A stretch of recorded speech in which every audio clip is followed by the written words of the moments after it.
بسم الله الحمد لله والصلاة والسلام على رسول الله وعلى آله وصحبه ومن والاه اللهم انفعنا بما علمتنا وعلمنا ما ينفعنا وزدنا علما رب اشرح لي صدري ويسر لي أمري واحلل عقدة من لساني يفقه قولي سبحانك لا علم لنا إلا ما علمتنا إنك أنت العليم الحكيم رب يسر ولا تعسر وتمم بالخير وبك نستعين أعوذ بالله السميع العليم من الشيطان الرجيم بسم الله الرحمن الرحيم ألف لام را تلك آیات الکتاب الحکیم۔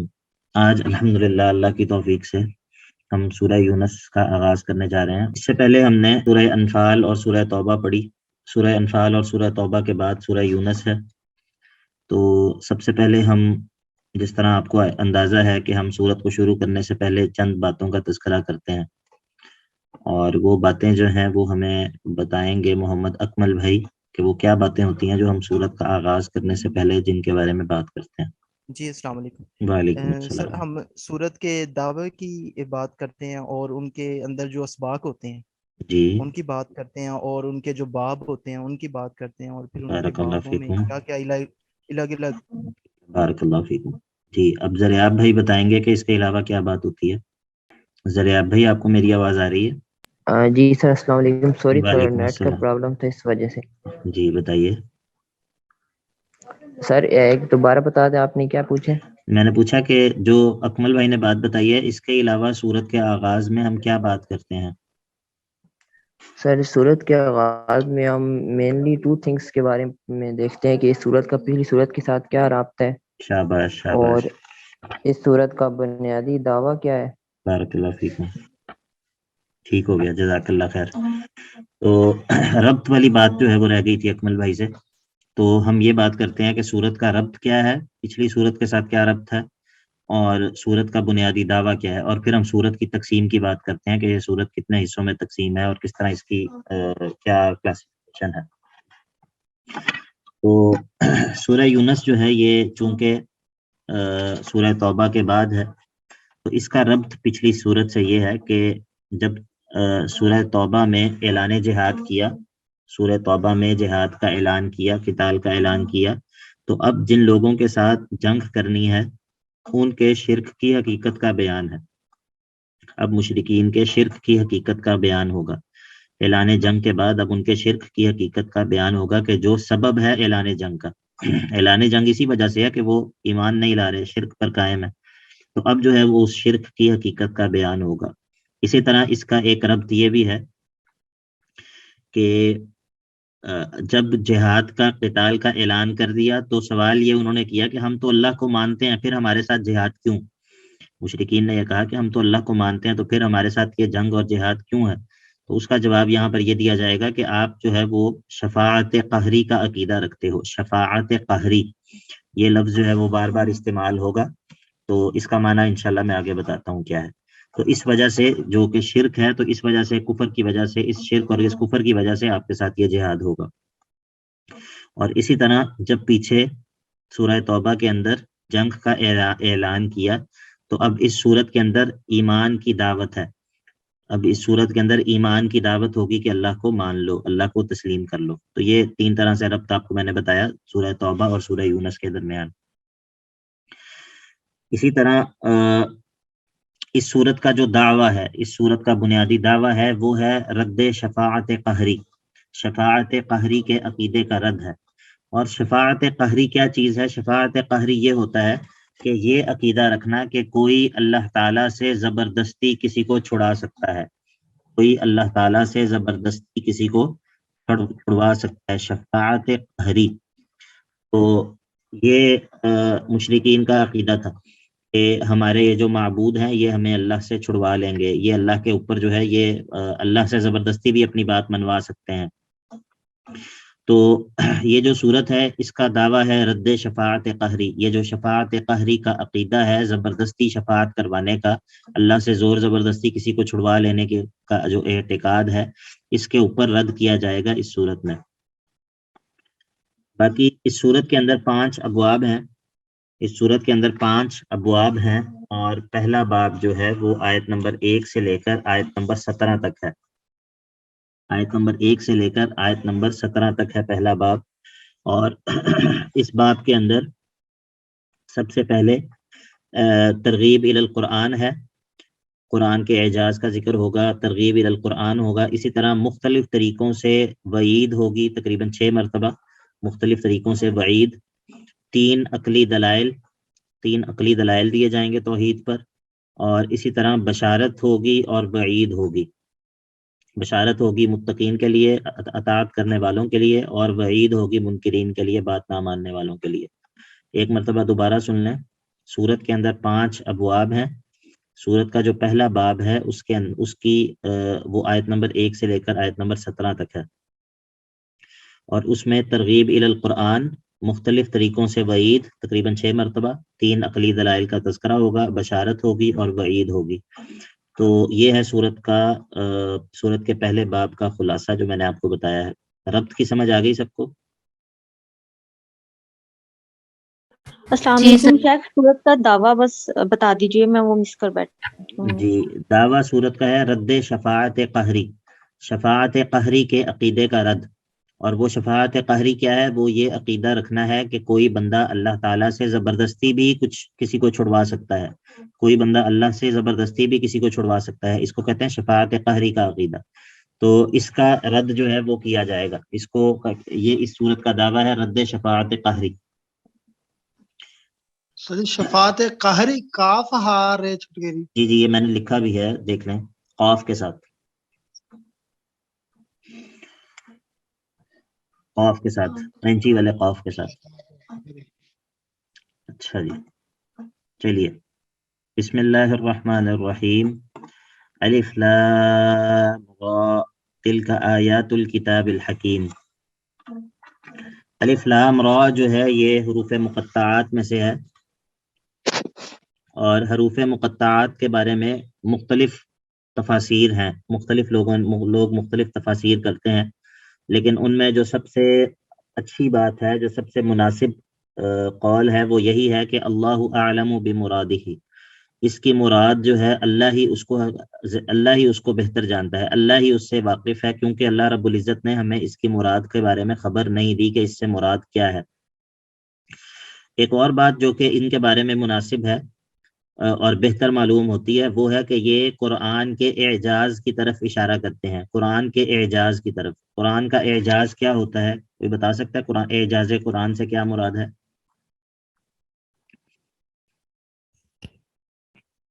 اعجاز سر کرشمہ ہوتا ہے آئی تھنک۔ اور کوئی بتائے گا کہ اعجاز قرآن سے کیا مراد ہے؟ جب ہم کہتے ہیں قرآن کے اعجاز کی طرف اشارہ ہے تو کیا مطلب ہے اس کا؟ سر قرآن کریم کے معجزے۔ جی، اور عرفان بھائی آپ بتائیں۔ یعنی کہ ہم یہ کہہ سکتے ہیں کہ ایک ایسی کتاب کے جیسی کوئی بنا نہیں سکتا۔ جی ٹھیک ہے، سب نے تقریباً ٹھیک بات کی ہے معنی کے اعتبار سے۔ جب ہم کہتے ہیں نا قرآن کا اعجاز، تو اس سے مراد یہ ہوتا ہے کہ جو اللہ تعالیٰ نے قرآن کو بطور چیلنج پیش کیا ہے اور کہا ہے کہ یہ میرا معجزہ ہے، یہ میرا معجزہ ہے۔ تو اور قرآن مجید میں کئی جگہوں پہ آیات ہیں کہ اگر تم جو ہے وہ اس کو نہیں مانتے تو تم اس طرح کی 10 صورتیں بنا کے لے آؤ، اس طرح کی ایک صورت ہی بنا کر لے آؤ، ٹھیک ہے۔ تو یہ ہوتا ہے اعجاز، کہ قرآن ایک معجزہ ہے، معجزہ ہے۔ اچھا، ہم اردو میں ایک لفظ بولتے ہیں کہ میں فلانے سے عاجز آ گیا ہوں، عاجز آ گیا ہوں، یا اس نے مجھے عاجز کر دیا۔ اس عاجز کر دیا کا کیا مطلب ہوتا ہے؟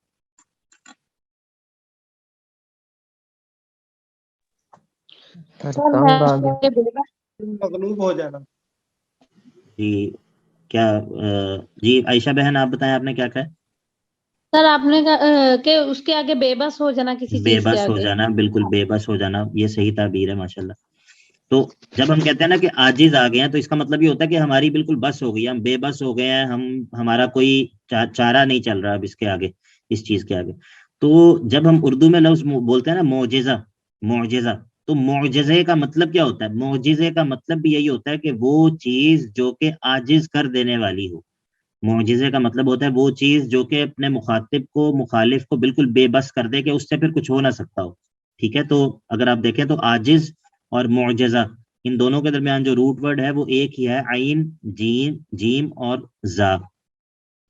تو قرآن مجید کا اعجاز، تو جب یہ الف لام را جو ہے یہ حروف ہیں، وہی حروف ہیں جن کے ساتھ قرآن مل کر بنا ہے، اور یہ وہی حروف ہیں جن سے اہل عرب جو ہے وہ واقف تھے، اور اہل عرب کا کلام بھی انہی حروف سے مل کر بنا ہوا تھا. اہل عرب کا جو کلام تھا، جو وہ عربی میں گفتگو کرتے تھے، وہ انہی حروف سے مل کر بنا ہوا تھا، اور قرآن بھی انہی حروف سے مل کر بنا ہے. تو ایک قول یہ بھی ہے اور یہ مناسب بھی ہے کہ ان سے قرآن کے اعجاز کی طرف اشارہ ہے کہ جس طرح یہ قرآن انہی حروف سے مل کر بنا ہے، اسی طرح تم بھی انہی حروف کو جانتے ہو، تمہارا کلام بھی انہی حروف سے بنتا ہے.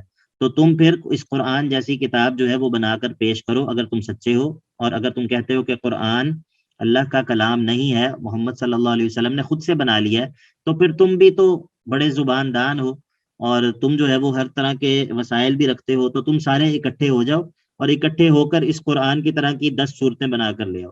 تو یہ اعجاز قرآنی کی طرف اشارہ ہے.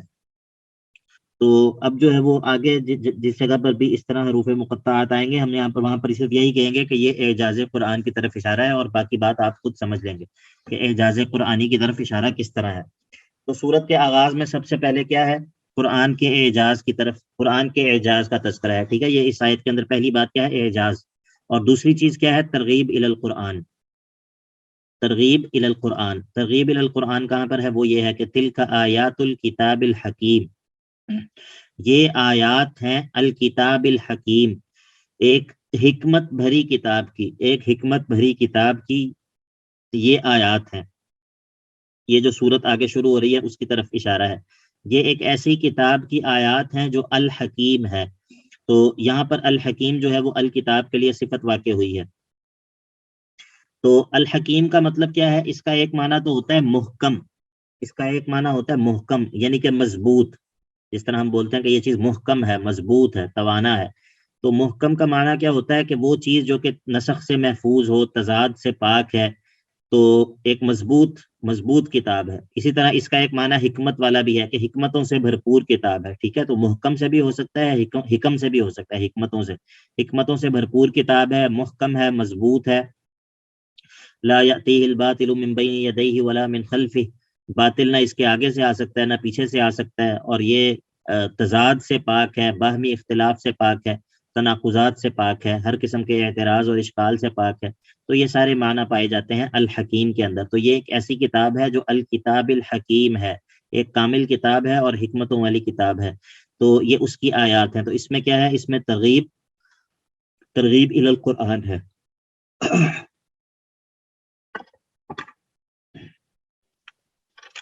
خیر، اس میں لفظ کتاب استعمال کیا گیا.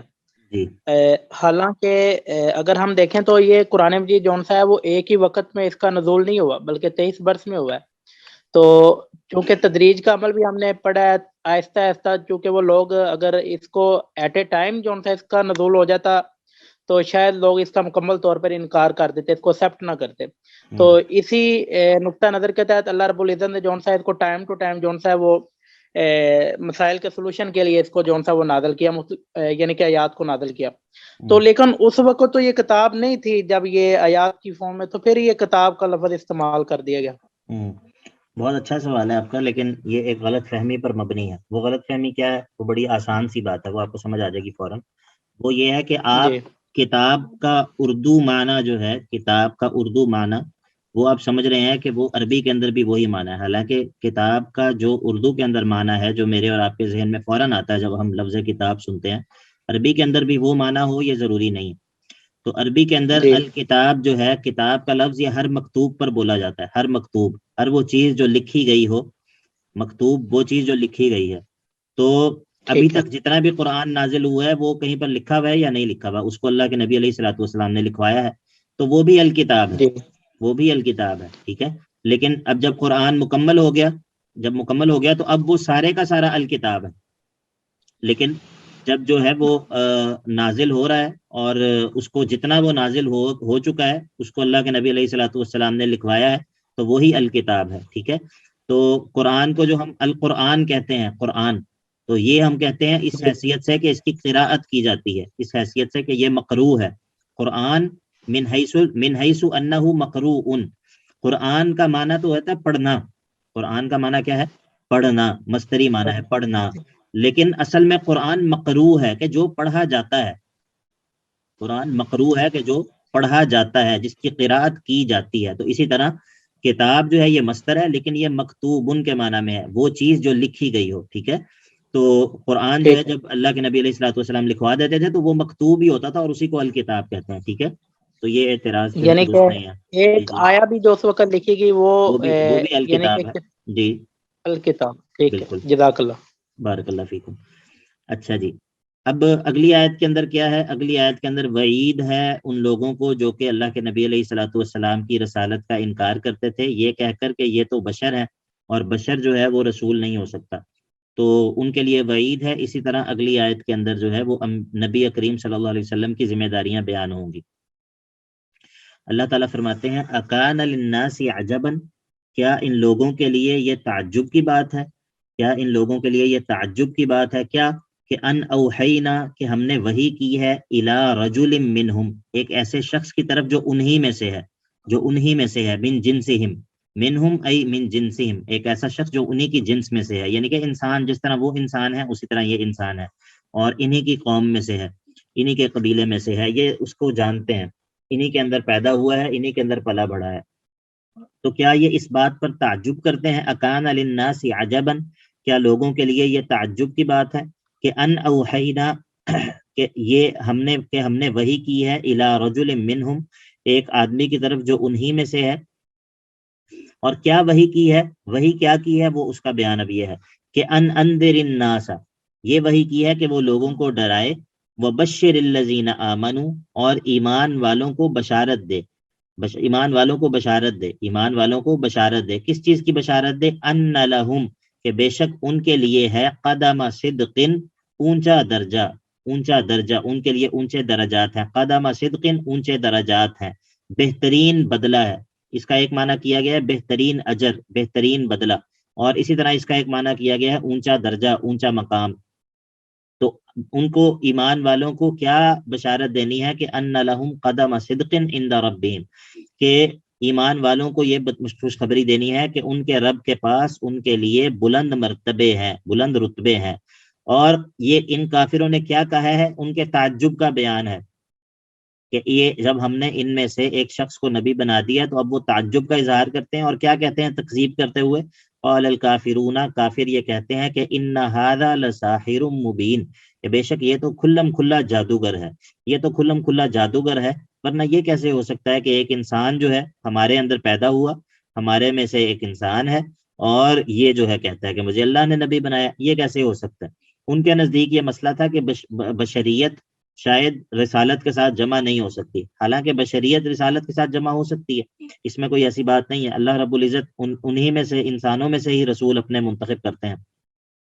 اللہ یستفی من الملائکۃ رسلا ومن الناس، اللہ تعالیٰ فرشتوں میں سے اپنے پیامبر چنتے ہیں اور انسانوں میں سے اپنے پیامبر چنتے ہیں، قرآن مجید میں جس طرح۔ تو اس آیت کے اندر ان کے لیے وعید ہے کہ وہ اس وجہ سے اللہ کے نبی صلی اللہ علیہ وسلم کی رسالت کا انکار کرتے تھے کہ یہ تو انسان ہے، تو اس آیت کے اندر ان کے لیے وعید ہے۔ دوسرا، اس آیت کے اندر جس طرح ہم نے بات کی کہ نبی کریم صلی اللہ علیہ وسلم کی ذمہ داریوں کا بیان ہے کہ نبی کی ذمہ داریاں کیا ہوتی ہیں، تو وہ دو ذمہ داریاں ہیں، وہ کیا ہیں؟ انذار اور تبشیر، انذار اور تبشیر۔ انذار کا معنی کیا ہوتا ہے؟ عموماً اس کا معنی کر دیا جاتا ہے ڈرانا، لیکن اس کا درست تر معنی یہ ہو سکتا ہے کہ وارننگ دینا، کسی کو متنبع کرنا، متنبع کرنا، کسی کو خطرہ آنے سے پہلے اس کو متنبع کر دینا۔ تو ان دونوں معنی میں تھوڑا فرق ہو جاتا ہے، یعنی کہ اگر آپ کسی بندے کو مطلب ہم جب اردو میں ڈرانے کا لفظ بولتے ہیں تو اس کے اندر یہ بھی آ جاتا ہے کہ آپ کسی کو آنے والے خطرے سے متنبع کرتے ہیں، اس کے اندر یہ بھی آ جاتا ہے کہ کوئی بندہ آیا اور آپ نے اچانک سے اس کو ڈرا دیا، اس کے اندر یہ بھی آ جاتا ہے کہ ایک بندہ جو ہے وہ رات کے اندھیرے میں ڈر رہا ہے۔ تو حالانکہ یہ ڈر کی مختلف صورتیں ہیں، یہ ان سب کو ہم اردو میں تو ڈر کہتے ہیں، لیکن اگر ہم غور کریں تو یہ ساری چیزیں ایک نہیں ہے، یہ مختلف صورتیں ہیں، ٹھیک ہے؟ مطلب آپ نے ایک شخص کو، آپ دروازے کے پیچھے چھپ گئے اور جب وہ اندر آیا تو آپ نے اس کو ایک دم ڈرا دیا، اس میں، اور آپ اپنے دوست کو بتا رہے ہیں کہ بھائی یہ تم جس راستے پہ جا رہے ہو ادھر آگے بہت بڑی کھائی ہے، تم ادھر نہ جاؤ، تو آپ کے خیال میں یہ دونوں ڈرانے جو ہیں یہ ایک جیسے ہیں یا دونوں میں فرق ہے کوئی؟ فرق ہے. ہاں یہ فرق ہے. فرق ہے. تو یہ میں نے چیز آپ کو اس لیے شیئر کیا آپ کے ساتھ، یہ بات میں نے آپ کو اس لیے بتائی ہے تاکہ اس سے آپ کو اندازہ ہوگا کہ عربی کی وسعت کا اور دوسری زبانوں کی تنگی دامہ کا، کہ دوسری زبانوں کے اندر ہم جب ترجمہ کر رہے ہوتے ہیں تو وہ ترجمہ بہت مرتبہ ایسا ہوتا ہے کہ وہ اصل جو معنی ہوتے ہیں ان کی ترجمانی نہیں ہو پا رہی ہوتی، اصل معنی میں فرق ہوتا ہے. ٹھیک ہے، تو جس طرح ہم ان انذر الذین ان انذر الناس، لوگوں کو ڈرا دو، تو اب یہ ڈرانا جو ہے یہ تو ایک عام لفظ ہے، لیکن میں نے آپ کو بتایا کہ یہ جو ہوتا ہے نذیر جو ہوتا ہے یا جو انذار ہوتا ہے، اس کے بہتر معنی کیا ہے؟ کسی کو متنبع کرنا، آنے والے خطرے سے اس کو وارن کر دینا، اس کو بتا دینا کہ بھائی آگے جو ہے وہ خطرہ ہے. انہوں نے کیا معنی کیا؟ دیکھیں انہوں نے بھی یہی معنی کیا، ان انذر الناس. چلے الحمدللہ میری تائید ہو گئی. تو ان انذر الناس، لوگوں کو وارن کر دے، لوگوں کو متنبع کر دے. اور وبشر الذین آمنوا، اور ایمان والوں کو بشارت سنا دے. کس چیز کی بشارت؟ کہ ان کے رب کے پاس ان کے لیے بہترین اجر ہے، ان کے کیے ہوئے نیک اعمال کا بہترین اجر ہے. اور قال الکافرون، اور کافر یہ کہتے ہیں کہ ان ھذا لساحر مبین، یہ تو کیا ہے؟ ساحر مبین ہے، یہ تو کھلم کھلا جادوگر ہے. اگلی آیت کے اندر جو ہے وہ عقلی دلیل ہے توحید پر، اور اسی طرح یہ جو پچھلی آیت کے اندر کہا نا ان اوحینا، اس کا بیان ہے، اس کا مزید بیان ہے کہ اللہ تعالیٰ نے کیا وحی کی ہے، اس کا مزید بیان ہے. اسی طرح اسی آیت کے اندر جو ہے وہ سورت کا دعویٰ بھی ذکر ہوگا، یعنی کہ شفاعت قہری کا رد بھی ہوگا. اور یہ آیت بڑی جامع ہے، تو اس کو ہم کیا عنوان دیں گے؟ عقلی دلائل، عقلی دلائل کا بیان توحید پر، توحید پر عقلی دلائل کا بیان. تو ان ربکم اللہ، بے شک تمہارا رب وہ اللہ ہے، الذی خلق السماوات والارض فی ستۃ ایام، جس نے زمینوں آسمانوں اور زمین کو تخلیق کیا 6 دنوں میں. ثم استوى علی العرش، پھر وہ بلند ہوا، مستوی ہوا اپنے عرش پر. یدبر الامر، وہ تمام معاملات کی تدبیر کرتا ہے، وہ ہر طرح کے امور کی تدبیر کرتا ہے، ان کو چلاتا ہے. ما من شفیع، نہیں ہے کوئی بھی شفاعت کرنے والا، کوئی بھی شفاعت کرنے والا نہیں ہے، الا من بعد اذنہ، مگر اللہ ہی کے حکم کے بعد.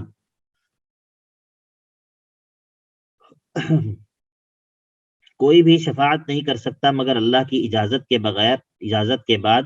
ذالکم اللہ ربکم، وہ یہ ذات جس کے بارے میں تمہیں بتایا ہے. کم، میں تمہیں کہتا ہوں، لام جو ہے یہ دونوں کے درمیان بعد کے لیے ہے. ذالکم اللہ ربکم، یہ ذالکم میں جو ذا ہوتا ہے نا، اسم اشارہ اصل میں ذا ہوتا ہے، اور جو کم ہوتا ہے یہ خطاب کرنے کے لیے ہوتا ہے، خطاب کرنے کے لیے. اور لام جو ہوتا ہے یہ دونوں میں بعد کے لیے ہوتا ہے، اسم اشارہ میں اور خطاب کا جو خطاب کی جو ضمیر ہے اس میں. تو ذالکم کا معنی کیا ہے؟ وہ ذات، میں تمہیں کہتا ہوں، میں تمہیں کہتا ہوں، یعنی کہ مخاطب کو جو مخاطب کر کے آپ کہتے ہیں ذالکم، یہ ذات جس کا پیچھے تذکرہ ہوا ہے، میں تمہیں کہتا ہوں، اللہ، اللہ ہے، ربکم، تمہارا رب ہے، فاعبدوہ، پس تم اسی کی عبادت کرو. افلا تذکرون، تو کیا تم پھر بھی نصیحت نہیں پکڑتے؟ کیا تم نصیحت حاصل نہیں کرتے؟ تو اس آیت کے اندر بڑے زوردار انداز سے توحید کا بیان کیا گیا ہے. اور توحید کا بیان جو ہے وہ اس آیت کے اندر کس طرح ہے؟ تو کہا کہ ان ربکم اللہ، بے شک تمہارا رب اللہ ہے، الذی خلق السماوات والارض فی ستۃ ایام، کہ جس نے، پہلی بات تو اس کے اندر یہ کی کہ اللہ تعالیٰ کے لیے ربوبیت کا اس بات کیا کہ رب جو ہے وہ اللہ تعالیٰ ہے، رب جو ہے وہ اللہ تعالیٰ ہے. تمہارا رب کون ہے؟ وہ اللہ ہے. اور اب آگے اس کی 3 صفات بیان کی. پہلی صفت یہ ہے کہ الذی خلق السماوات والارض فی ستۃ ایام، یہ وہ ذات ہے جس نے 6 دنوں میں اس زمین اور آسمان کو تخلیق کیا ہے. ثم استوى علی العرش، اور دوسرا یہ ہے کہ پھر وہ اپنے عرش پر بلند ہوا ہے، اپنے عرش پر مستوی ہوا ہے. اور تیسری بات یہ ہے کہ یدبر الامر، تمام تر معاملات کی تدبیر وہی کرتا ہے. یہ الامرہ کے اندر جو الف لام ہے، الامرہ سے پہلے جو الف لام ہے، اس کو ہم کہتے ہیں الف لام استغراقی، الف لام استغراق. الف لام استغراقی کا مطلب یہ ہوتا ہے کہ یہ جس لفظ کے اوپر داخل ہے اس کے سارے افراد کو شامل ہے، اس کے تمام تر افراد کو شامل ہے. مطلب مثال کے طور پہ جس طرح ہم کہتے ہیں والعصر ان الانسان لفی خسر، تو الانسان ان الانسان لفی خسر، انسان جو ہے وہ جمع کا صیغہ ہے یا مفرد کا صیغہ ہے؟ سر کون سا دوبارہ بولیے گا؟ انسان، انسان ان الانسان لفی، یہ جمع کا مفرد ہے صیغہ مفرد ہے سر. جی، لیکن آپ اس کا ترجمہ کیا کرتے ہیں؟ انسان خسارے میں ہے. کوئی ایک انسان؟ نہیں ساری. تمام. تمام انسان کہاں سے آ گیا؟ یہ تو مفرد کا صیغہ ہے نا، تو پھر تمام کہاں سے آ گیا؟ نہیں مانا تو ایک میں استعمال ہو رہا ہے، لیکن یہ امپلیمنٹیشن تو سب کی ہوگی. نہیں سر اس میں ایمان والے ہیں وہ تو اشارے میں نہیں ہوں گے، اس لیے شاید اللہ تعالیٰ نے کب کیا جو کرے جو اللہ تعالیٰ کی فرمان کو نہ مانے اس کے لیے ہو. لیکن وہ ایمان والوں کا تو آگے استثناء آئے گا نا، الا الذین آمنوا، لیکن اس سے پہلے تو یہی ہے ان الانسان لفی خسر. تو اصل میں اس کا جواب یہ ہے کہ الانسان کے اوپر جو الف لام داخل ہے نا، الف لام کی مختلف قسمیں ہوتی ہیں عربی زبان کے اندر. عربی زبان کے اندر الف لام کی مختلف قسمیں ہوتی ہیں، اور مختلف قسموں کی وجہ سے لفظ کا معنی مختلف ہوتا ہے. ٹھیک ہے، تو یہ الف لام کی جو قسم اس کے اوپر داخل ہے الانسان کے اوپر، اس کو کہتے ہیں الف لام استغراقی. اور اس کا مطلب یہ ہوتا ہے کہ اس لفظ کے جتنے بھی افراد ہیں کا مطلب یہ ہے کہ جس کے اوپر بھی انسان کا اطلاق ہو سکتا ہے وہ سارے کے سارے اس سے مراد ہیں. ٹھیک ہے، تو وہ سارے کے سارے انسان جو ہیں وہ خسارے میں ہیں، سارے کے سارے انسان خسارے میں ہیں. یعنی کہ جس کے اوپر بھی انسان کا اطلاق ہو سکتا ہے، یہ ہمیں کس سے پتہ چل رہا ہے؟ اس الف لام سے پتہ چل رہا ہے جو الف لام انسان کے اوپر داخل ہے. ٹھیک ہے، یہ بات میں نے آپ کو کیوں سمجھائی ہے؟ کوئی بتا سکتا ہے یہ بات میں نے آپ کو کیوں سمجھائی ہے؟ شیخ اس میں ہم نے ایک معرفہ کی ٹائپس میں بھی ہم نے پڑھا نا کہ جس پر الف لام داخل کر دیا جائے. ہاں تو معرفہ ہی کیونکہ ہوتا یہ ہے نا، کامن ہے. بالکل ایسے ہی ہے، نہیں. معرفہ ہی ہوتا ہے. لیکن وہ معرفہ ہونے کے بعد بھی الف لام کی مختلف قسمیں ہوتی ہیں. معرفہ تو ہے لیکن جی سر یہاں پہ اس آیت میں الامر آ رہا ہے نا، تو اس میں تمام کام کا ترجمہ کیا ہاں، جا رہا ہے، اس بارک لیے اللہ فیک، بارک اللہ فیک، بارک اللہ فیک، ماشاء اللہ. یہ میں نے آپ کو یہ بتانے کے لیے سمجھایا کہ آپ کے ذہن میں یہ سوال آ سکتا ہے یا کوئی اور یہ اعتراض کر سکتا ہے کہ یدبر الامر، الامر تو مفرد کا صیغہ ہے، تو اللہ تعالیٰ معاملے کی تدبیر کرتا ہے، لیکن آپ کہہ رہے ہیں سارے معاملات کی تدبیر کرتا ہے، تو یہ سارے کا معاملہ معنی آپ نے کیوں کیا؟ آپ کو بات سمجھ آ رہی ہے؟ توجہ ہے؟ جی سر. جی ہاں، سر. تو یہ وہ باتیں ہوتی ہیں جو قیمتی باتیں ہوتی ہیں جو آپ کو نوٹ کرنی چاہیے، اور جو ہے وہ جو اصل میں آپ کو فائدہ ہے. مطلب میں نے آپ کو کیا بتایا کہ الف لام کی مختلف قسمیں ہوتی ہیں. ٹھیک ہے، الف لام جنسی ہوتا ہے ایک، ٹھیک ہے، اسی طرح ایک ہوتا ہے الف لام خارجی، الف لام عہد خارجی، عہد خارجی. اسی طرح ایک ہوتا ہے الف لام عہد ذہنی، ایک ہوتا ہے الف لام استغراقی. ٹھیک ہے، تو یہ مختلف قسمیں ہوتی ہیں الف لام کی. اسی طرح ایک ہوتا ہے الف لام اسمی. تو یہ ہر ایک کی وجہ سے جو معنی ہوتا ہے نا وہ مختلف ہو جاتا ہے. تو کسی وقت انشاءاللہ اگر کسی اور جگہ پہ ضرورت محسوس ہوئی تو ہم ان سب کی جو ہے نا وہ آپ کو مثالیں بھی بتائیں گے. تو انشاءاللہ آپ کو بڑا مزہ آئے گا یہ دیکھ کے کہ مختلف جگہوں پہ الف لام ایک ہی ہوتا ہے، لیکن مختلف جگہوں پہ اس الف لام کی وجہ سے معنی جو ہے وہ مختلف ہو رہا ہوتا ہے. میں مثال آپ کو ایک اور دیتا ہوں کہ ہم سورہ مزمل میں پڑھتے ہیں کہ فعصا فرعون الرسول، فعصا فرعون الرسول. اچھا، اب یہاں پر الرسول سے مراد کون ہے؟ فرعون نے رسول کی نافرمانی کی، یہاں پر الرسول سے مراد کون ہے؟ حضرت موسیٰ علیہ السلام. موسیٰ علیہ السلام ہے، بالکل.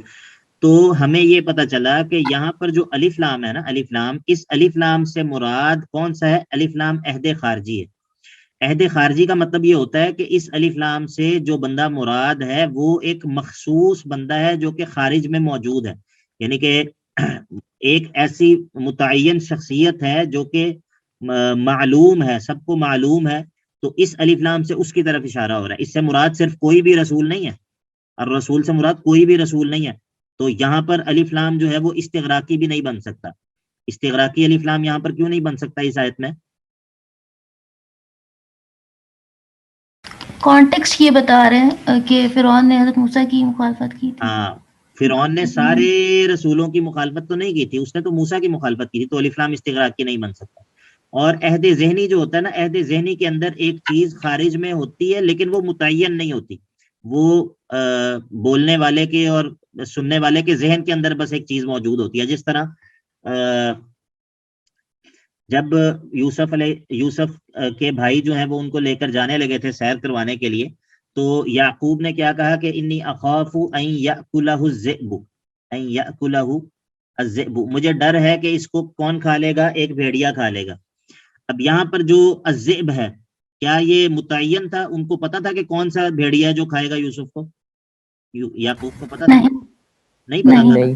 لیکن مخاطب کے بھی اور متکلم کے بھی ذہن کے اندر ایک بھیڑیا موجود ہے کہ جو بھیڑیا کیسا ہوتا ہے.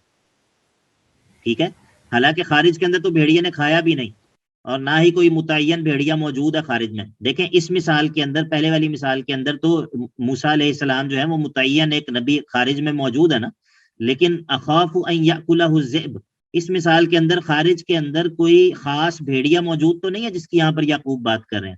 آپ کو بات سمجھ آ رہی ہے؟ جی سر. جی اللہ سر. کرے آپ کو سمجھ آ جائے. اچھا، اب یہ ہوتا ہے، اس کو ہم کیا کہتے ہیں؟ اس کو ہم کہتے ہیں الف لام عہد ذہنی. یہ اس کے اندر کیا ہے؟ الف لام عہد ذہنی ہے. اور فرعون والی مثال کے اندر کیا ہے؟ اس کو ہم کہتے ہیں عہد خارجی. الف لام عہد خارجی ہوتا ہے.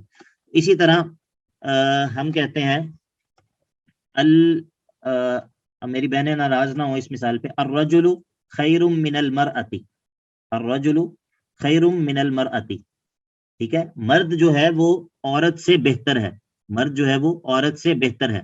اب یہاں پر جو الف لام ہے یہ الف لام جنسی ہے، اس سے مراد الرجل کے سارے افراد نہیں ہیں، کیونکہ بہت ساری عورتیں ہوتی ہیں وہ 100 1000 لاکھوں مردوں سے بہتر ہوتی ہیں. ٹھیک ہے، تو مراد کیا ہے کہ من حیث الجنس، من حیث الجنس یہ بہتری جو ہے من حیث الجنس ہے، من حیث الافراد نہیں ہے. من حیث الجنس ہے، من حیث الافراد نہیں ہے. ورنہ سیدہ عائشہ، خدیجہ، مریم اور آسیہ اور صحابیات اور امہات المومنین اور دین کا علم رکھنے والی عورتیں بہت ساری، آج کے دور میں بھی، پچھلے دور میں بھی، ہر زمانے کے اندر اللہ کی نیک بندیاں، وہ بہت سارے ہزاروں لاکھوں جو بد کردار اور برے مرد ہیں ان سے بہتر ہیں، لیکن وہ افراد کے اعتبار سے ہیں، اور جنس کے اعتبار سے جو الرجل ہے وہ مرأہ سے بہتر ہے. تو یہ مثال کس کی ہے؟ الف لام جنسی کی ہے. آپ کو بات سمجھ آ گئی؟ جی سر. ٹھیک ہے، تو یہ مثال کس کی ہو گئی؟ الف لام جنسی کی مثال ہو گئی. تو اور کون سا رہ گیا؟ الف لام استغراقی کی تو ابھی ہم نے مثال پڑھ لی ہے نا، وہ کیا ہے؟ وہ ہم نے پڑھی کہ یدبر الامر، یدبر الامر، وہ تمام امور کی تدبیر کرتا ہے. اور اسی طرح ان الانسان لفی خسر، ان الانسان لفی خسر. تو یہ آپ ویسے نوٹ کر رہے ہیں، آپ کو انشاءاللہ کسی وقت یہ چیز فائدہ دے گی کہ ہم نے کیا پڑھا کہ الف لام جو ہے، الف لام کی یہ اقسام ہم نے پڑھی ہیں: الف لام عہد خارجی، الف لام جنسی، عہد ذہنی اور الف لام استغراقی. باقی جو الف لام اسمی ہے اس کے بارے میں بات پھر انشاءاللہ کبھی ہوگی. ابھی میں دیکھیں نا اس طرف نکل گیا، یہ جب کوئی ایسی بات آتی ہے تو پھر میرے سے بھی رہا نہیں جاتا. چلیں اچھا جی، یدبر الامر ما من شفیع الا من بعد اذنہ. ما من شفیع، کوئی بھی سفارش کرنے والا نہیں ہے، کوئی بھی سفارش کرنے والا نہیں ہے، الا من بعد اذنہ، مگر اللہ ہی کی اجازت کے بعد، اللہ ہی کے اذن کے بعد. اچھا جی، اب یہاں پر ایک اور جو ہے وہ سوال میرے ذہن میں پیدا ہوا ہے، جی جی پوچھیے. کوئی بھی سفارش نہیں کر سکتا اللہ کے حکم سے بغیر. تو یہ جو ہم نے سنا ہے کہ نبی صلی اللہ علیہ وسلم آخرت کے دن ہماری شفاعت کریں گے، سفارش کریں گے، وہ بھی پہلے اللہ تعالیٰ سے سفارش کریں گے، اس کے بعد ہی شفاعت کریں گے. جی جی بالکل، انبیاء بھی اللہ کی اجازت سے سفارش کریں گے، فرشتے بھی اللہ تعالیٰ کی اجازت سے سفارش کریں گے. یہ جو حدیث شفاعت ہے بخاری میں بھی ہے اور بھی کتابوں میں ہے، مشہور کتاب ہے وہ، اس کے اندر پورا واقعہ ہے، اور وہ واقعہ اسی طرح ہے کہ اللہ کے نبی علیہ الصلوۃ والسلام پھر سب انبیاء کے پاس جائیں گے، سب انبیاء انکار کر دیں گے، پھر اللہ کے نبی کے پاس آئیں گے، اللہ کے نبی علیہ الصلوۃ والسلام پھر اللہ تعالیٰ کے عرش کے نیچے سجدہ ریز ہو جائیں گے. پھر اللہ تعالیٰ اپنے نبی کو خاص کلمات سکھائے گا جو ابھی کسی کو بھی معلوم نہیں ہے. وہ اللہ تعالیٰ کی تعریف کریں گے ان کلمات کے ذریعے، اللہ تعالیٰ کی حمد و ثنا کرتے رہیں گے، یہاں تک کہ پھر اللہ تعالیٰ ان کو کہیں گے کہ سر اٹھائیں اور سل کیا ہے اشفع تشفع، شفاعت کریں آپ کی شفاعت، سل تعطا اشفع تشفع، سل سوال کریں تعطا آپ کو دیا جائے گا، اشفع شفاعت کریں تشفع آپ کی شفاعت قبول کی جائے گی. تو یہ حدیث کے اندر موجود ہے. تو اللہ تعالیٰ کی اجازت کے بغیر کوئی بھی سفارش نہیں کر سکتا، چاہے وہ انبیاء ہی کیوں نہ ہوں، چاہے وہ فرشتے ہی کیوں نہ ہوں، چاہے وہ بڑے بڑے اولیاء ہی کیوں نہ ہوں. اللہ تعالیٰ کے حکم کے بغیر تو ادھر کوئی بول بھی نہیں سکتا، اللہ تعالیٰ کی اجازت کے بغیر تو کوئی پر بھی نہیں مار سکتا، بول بھی نہیں سکتا. اور اس میں تمام انبیاء بھی اسی طرح ہیں جس طرح باقی مخلوقات ہیں، یعنی کہ اللہ تعالیٰ کے مقابلے میں تو مخلوق ہے نا، باوجود اس کے کہ مخلوق میں سب سے افضل ہے، مخلوق میں سب سے افضل ہیں، ان کی افضلیت کو کوئی بھی نہیں پہنچ سکتا، لیکن اللہ تعالیٰ کے مقابلے میں وہ بھی مخلوق ہیں، اللہ تعالیٰ کے مقابلے میں وہ بھی مخلوق ہیں. اللہ تعالیٰ سے زبردستی کوئی بھی کچھ نہیں کر سکتا. کہ جس طرح ہمارے یہاں پر ایک باقاعدہ شعر بھی مشہور ہے، ایک پورا نظم ہے کہ اللہ دا پکڑا چھڑائے محمد، محمد دا پکڑا چھڑا کوئی نہیں سکتا. تو یہ وہی بات ہے، شفاعت قہری کا عقیدہ اس کو کہتے ہیں. یہ سراسر باطل ہے، سراسر کفر ہے، کیونکہ اس سے اللہ تعالیٰ کا عجز لازم آتا ہے کہ اللہ تعالیٰ عاجز ہے، جس کی اجازت کے بغیر بھی اس سے کوئی کسی کو چھڑا سکتا. اچھا جی، ما من شفیع الا من بعد اذنہ.